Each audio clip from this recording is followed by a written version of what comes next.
I defended my doctoral dissertation about 2 months ago, and since then I've been trying to process what I've been through. A lot of my friends, mentors, family, and so many of you have told me to rest, to take care of myself and let myself grieve, which I have been doing. My 20-minute naps have become 2 hours. But lately I've noticed that the days have been blurring together and I have been feeling a little bit lost and unsure of what I want to do next.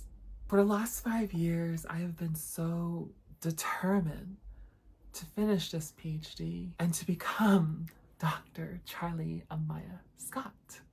And now that I have, well, like I said, I don't know what to do next. And if you have any ideas, please feel free to share them. However, I have been thinking about a letter that I wrote. It is one of many letters that are included in my doctoral dissertation. I use letter writing as a process of self-reflexivity.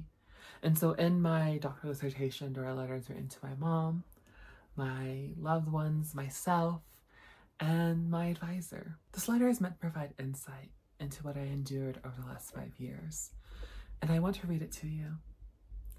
However, I do want to warn you that in my letter, I mentioned the death of relatives and being sexually assaulted. So if at any time you feel emotionally distraught or stressed or just uncomfortable, please take a moment, pause the video, put myself on mute, and step away. I want you to take care of yourself, okay?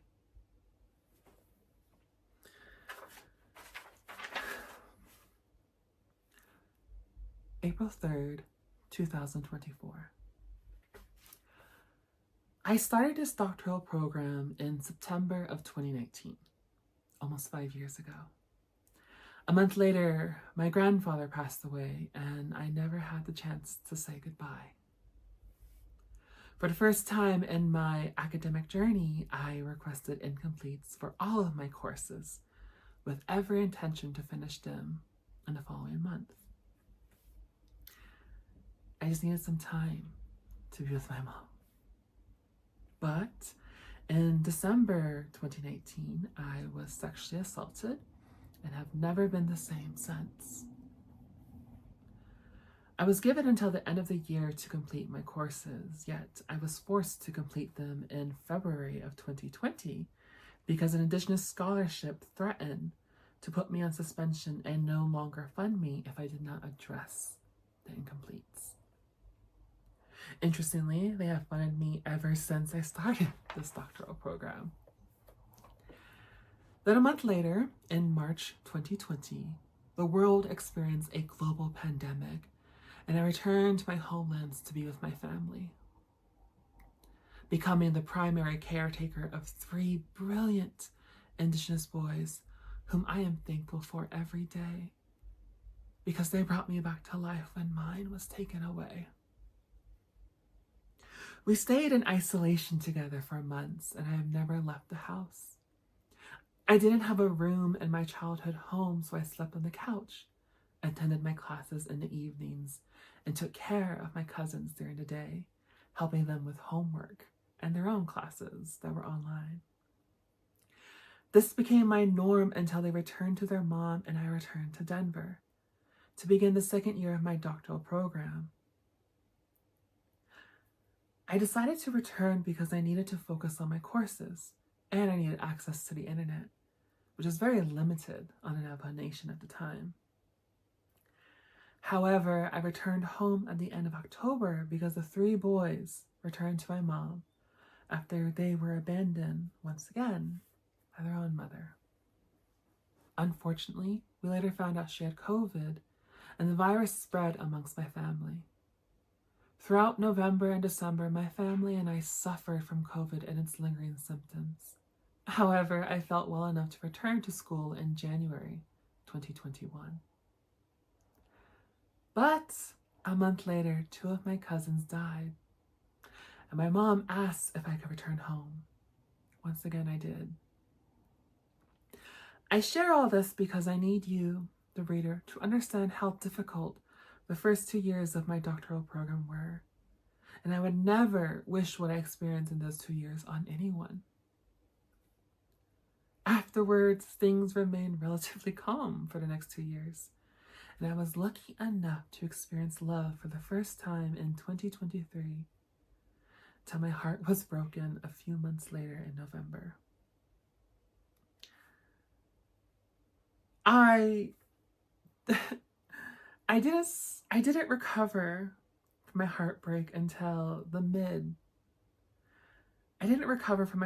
until mid-January of this year. Particularly because of a depressive episode, which is an annual occurrence in December because of a sexual assault. What had happened was the trauma from being sexually assaulted in 2019 mixed with the heartbreak of 2023. And to make matters worse, I became sick. Not with COVID, but ever since I had COVID, being sick has become an ordeal. Further, since my assault in 2019, the thing is that since my assault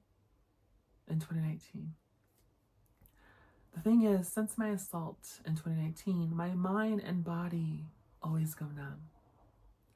I can never seem to leave my bed, and having my heart broken by the first person I ever allowed myself to love didn't help my situation.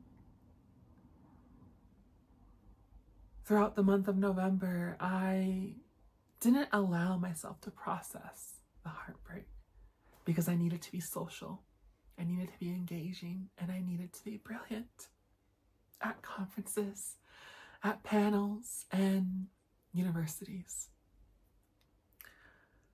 No one knew what I was going through, and I buried the tears and pain, but I only ended up hurting myself. But now, months later, I am starting to feel like myself again. The person I had to become since I started this doctoral program, which was not easy at all. In the 5 years of this program, I feel like I've lived 20. And in those 20 years, I have changed into someone who was a little bit unfamiliar, but welcome. I've been reflecting on my experiences throughout these last 5 years and their relevancy to this doctoral dissertation, this beautiful homemaking project that I've created with the support and guidance of my committee, Dr. Nelson, Dr. Stewart, and Dr. Beltran, along with the brilliance of 7 amazing Indigenous undergraduate students and the belief and financial support from hundreds of people across social media. I'm also thankful for my mother, my sister, and the 3 Indigenous boys who I lovingly call and claim as my younger siblings. Without any of you, I would not have become Dr. Charlie Amáyá Scott. And I will always be grateful for what each of you have done for me, because this homemaking project, this doctoral dissertation, was created with tears, pain, and frustrations, as well as hope, joy, and laughter. I hope this context helps you understand me just a little bit more and what this PhD and this homemaking project means to me. Thank you for listening, and thank you for your generosity. I hope you have a beautiful day, okay?